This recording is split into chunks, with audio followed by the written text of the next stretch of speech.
नमस्कार। चुनावी समर में आप लोगों का स्वागत है। देश में सीएए कानून बनने के बाद इसके विरोधियों के खिलाफ कई मामलों में देशद्रोह का मुकदमा दर्ज किया गया। इसके अलावा कई राज्यों में भी सरकार का विरोध करने वाले लोगों के खिलाफ देशद्रोह का मुकदमा दर्ज होने की खबरें आती रहती है।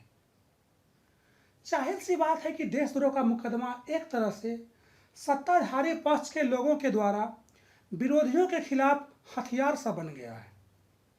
ऐसे में सुप्रीम कोर्ट के पूर्व जज ने देशद्रोह कानून को बैन करने की सिफारिश की है।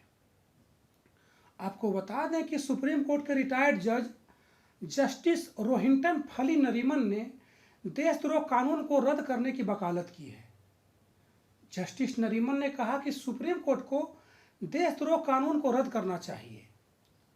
वहीं उन्होंने गैर कानूनी गतिविधियों को लेकर यूएपीए कानून के भी कुछ हिस्सों को रद्द करने की मांग की।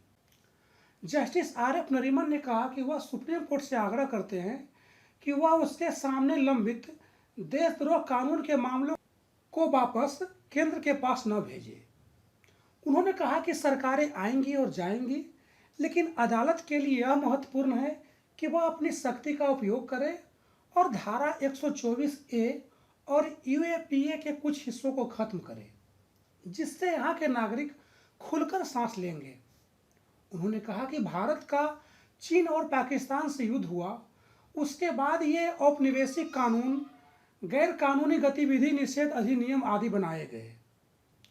उन्होंने कहा कि कानून की किताब में असंतोष जारी है और यूएपीए अंग्रेजों का कानून है, क्योंकि इसमें कोई अग्रिम जमानत नहीं है और इसमें न्यूनतम 5 साल की कैद है। सुप्रीम कोर्ट के पूर्व जज ने कहा कि यह कानून अभी जांच के दायरे में नहीं है, इसे भी देशद्रोह कानून के साथ देखा जाना चाहिए। इस तरह सुप्रीम कोर्ट के पूर्व जज ने देशद्रोह कानून के साथ साथ यूएपीए के कुछ हिस्सों को भी खत्म करने की सिफारिश की है। जाहिर सी बात है कि पिछले कुछ समय में ऐसा देखा गया है कि देश में देशद्रोह से जुड़े मुकदमों में बढ़ोतरी हुई है। खासकर सीएए जैसे कानूनों के विरोध के कारण कई लोगों पर यूएपीए के तहत मुकदमा दर्ज किया गया।